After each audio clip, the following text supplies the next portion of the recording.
നമസ്കാരം. മലയാളത്തിന്റെ മഹാനായ സാഹിത്യകാരൻ OV വിജയന്റെ ഏറെ പ്രശസ്തമായ ചെറുകഥയാണ് കടൽ തീരത്ത്. അന്ന് പാഴുതറ ഗ്രാമം ഉണർന്നത് വിഷാദഭാവത്തോടെയായിരുന്നു. അന്നന്നത്തെ ദിവസധാരണത്തിനായി പാടത്തേക്ക് പണിയായുധങ്ങളുമായി ഇറങ്ങിയ പാഴുതറക്കാർക്ക് ഇന്ന് പണി മറന്ന ദിനമാണ്.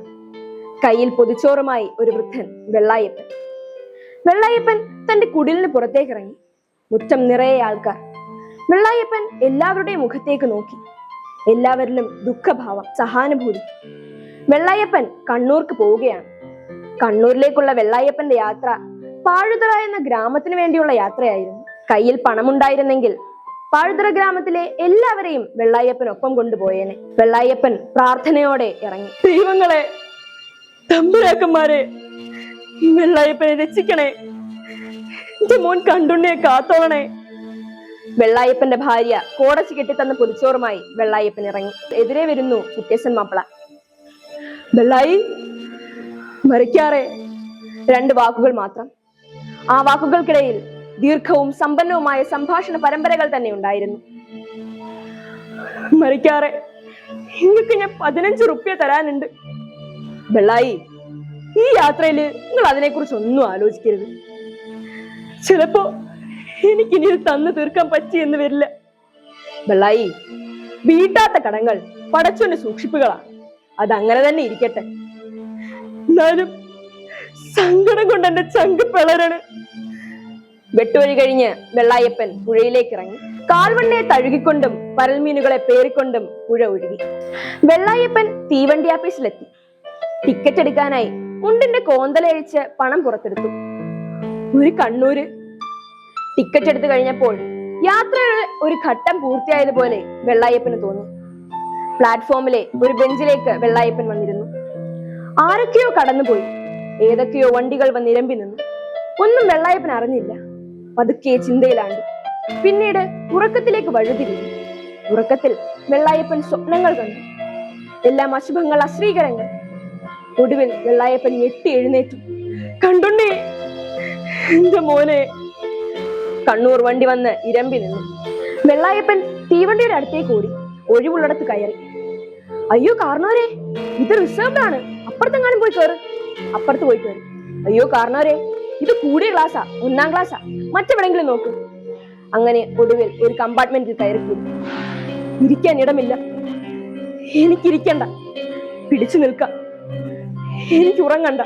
വണ്ടി കണ്ണൂരെത്തി. നേരം അപ്പോഴും പുലർന്നിട്ടില്ല. കോടച്ച് കെട്ടിത്തന്ന പൊതിച്ചോറ് അപ്പോഴും കയ്യിലുണ്ട്. കഴിഞ്ഞ രാത്രി അത് കഴിച്ചില്ല. മറന്നിട്ടില്ല, കഴിച്ചില്ല. വെള്ളായപ്പൻ തീവണ്ടി ആഫീസിന് പുറത്തേക്ക് വന്നു. അവിടെ മുഴുവൻ കുതിരവണ്ടിക്കാരായിരുന്നു. അവരാരും വെള്ളായപ്പനോട് വണ്ടി വേണോ എന്ന് ചോദിച്ചില്ല.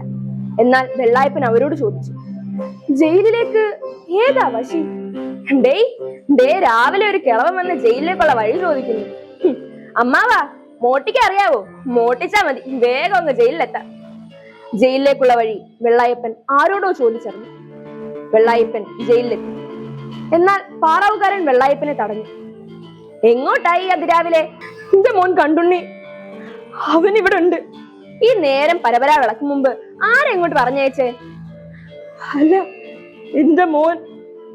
വെള്ളായപ്പൻ മുണ്ടിന്റെ കോന്തലഴിച്ച് മഞ്ഞ നിറത്തിലുള്ളൊരു കടലാസ് പുറത്തെടുത്തു. ആകെ അലങ്കോലമായിരിക്കുന്നു. അത് പാറാവുകാരനെ ഏൽപ്പിച്ചു. പാറാവുകാരന്റെ മുഖം ആർദ്രമായി, അനുകമ്പയുള്ളതായി. നാളെയാണല്ലേ? നാളെയോ? എനിക്ക് പിടിയില്ല. അതെ, നാളെ രാവിലെ 5 മണിക്ക്. കാർണൂർ വരൂ, ഇവിടെ ഇരിക്കൂ. ജയിലിന്റെ ഉമ്മറത്തെ ചാരുപടിയിൽ തകർന്ന മനസ്സോടെ വെള്ളായപ്പൻ ഇരുന്നു. കാർണൂർക്ക് ചായയോ മറ്റോ വേണോ? വേണ്ട.